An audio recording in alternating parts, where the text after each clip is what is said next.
Hello students welcome to MS learning. आज आम आरम्भ करिम क्लास 10 मेथ्सर 10.2 एक्सारसाइजर 6 नम्बर यार उपरखिनि आगत आलोचना करा होइसे लागिले चाइ लबा भिडिओ दिया आछे आपलोड करा।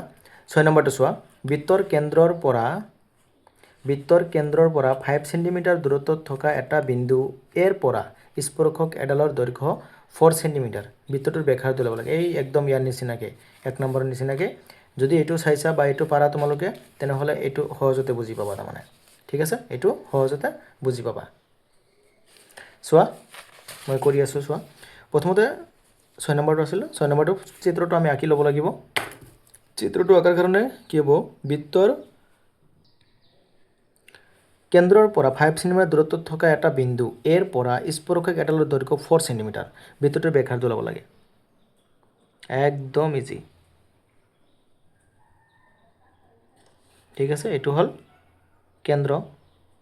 ইয়াৰ পৰা এটা কি আছে, এটা স্পৰ্শকটো থাকিবই আৰু ইয়াৰ পৰা কেন্দ্ৰৰ পৰা কিমান দূৰত্বত আছে আমাক কৈছে 5 সেন্টিমিটাৰ আৰু ব্যাসাৰ্ধ হল এইটো নহয়, এইটো কেন্দ্ৰৰ পৰা 5 সেন্টিমিটাৰ দূৰত্বত, কেন্দ্ৰৰ পৰা 5 সেন্টিমিটাৰ এইটো হল 5 সেন্টিমিটাৰ। তাৰ পিছত দূৰত্বত থকা এটা বিন্দু এৰ পৰা এইটো হল বিন্দু কি এ, এৰ পৰা স্পৰ্শকডালৰ দৈৰ্ঘ্য 4 এইটো হল 4 সেন্টিমিটাৰ। এইটো এটা ধৰি লোৱা, এইটো ধৰি ললো কি বি। এতিয়া ব্যাসাৰ্ধ ল'ব লাগে, মানে এইটো ল'ব লাগে আৰু আমি কি জানো এইটোতো লম্ব হয়। ঠিক আছে, এতিয়া চোৱা এক্সাৰসাইজ আছিল 10.2 নাম্বাৰটো আছিল 5।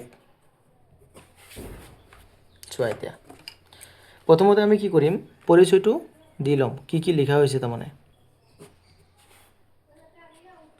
ডাইৰেক্ট লিখিব পাৰিবা, গিভেন কি কি দিয়া আছে আমাৰ অ এ ইকুৱেল টু 5 সেন্টিমিটাৰ আৰু A B equal to 4 centimetre. তাৰপিছত দিয়া আছে অ বি ইকুৱেল টু হোৱাট, এইটো আমি ওলাব লাগে। এতিয়া চোৱা যদি ওলাব লাগে, এতিয়া আমি ডাইৰেক্ট লিখিব পাৰিম যে যিহেতু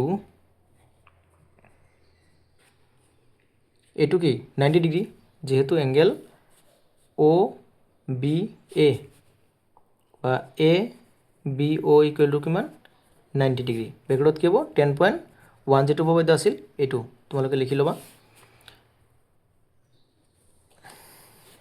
একদম ইজি আছে, মই আগত লিখি দিছোঁ আৰু 10.1 উপপাদ্যটো তোমালোকে জানাই যে কি আছিল।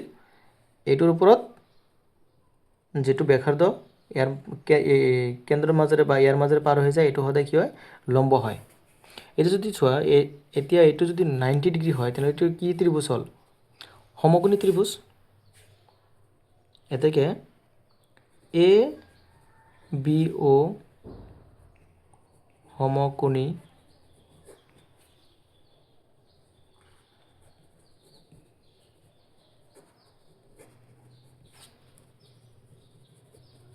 ক্ষেত্ৰত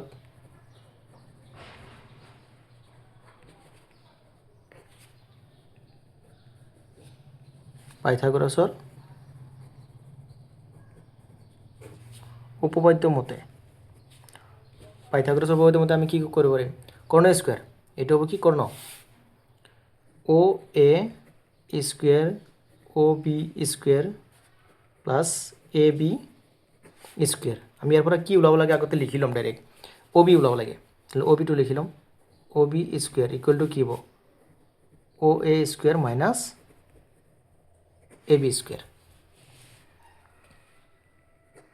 এতিয়া চোৱা আমাৰ লাগে কি অ বি, গতিকে অ বি থাকি যাব, এইটো স্কোয়ার মানে কিমান 5 স্কোয়ার মাইনাস 4 স্কোয়ার 25 মাইনাস 16, তেনেহ'লে কি হ'ব অ বি স্কোয়ার ইকুৱেল টু 9। এতিয়া চোৱা 9 মানে কি 3 স্কোয়াৰ, এদিকে আমি অ বি কি লিখিব পাৰিম, অ বি ইকুৱেল টু 3 সেন্টিমিটাৰ। ঠিক আছে, 3 সেন্টিমিটাৰ। এতিয়া 3 সেন্টিমিটাৰ হোৱাৰ লগে লগে আমি কি ওলাব লাগে, যেহেতু ব্যাসাৰ্ধ ওলাব লাগে ইয়াৰ পৰা, ব্যাসাৰ্ধ ওলাবলৈ হ'লে অ বি লাগিছিল আমাৰ, কিন্তু অ বি ওলাইছে না নাই, ওলাইছে, গতিকে এইটো হৈ গ'ল তাৰমানে মানে তুমি লাষ্টত এনেকৈ লিখিও দিব পাৰিবা যে এ থেকে নিৰ্ণয় ব্যাসাৰ্ধ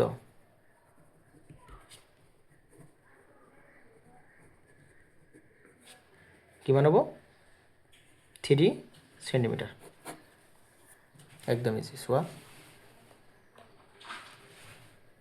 ঠিক আছে থ্যাংক ইউ নেক্সট ভিডিও চোৱাৰ কাৰণে সাবস্ক্ৰাইব কৰি ৰাখিবা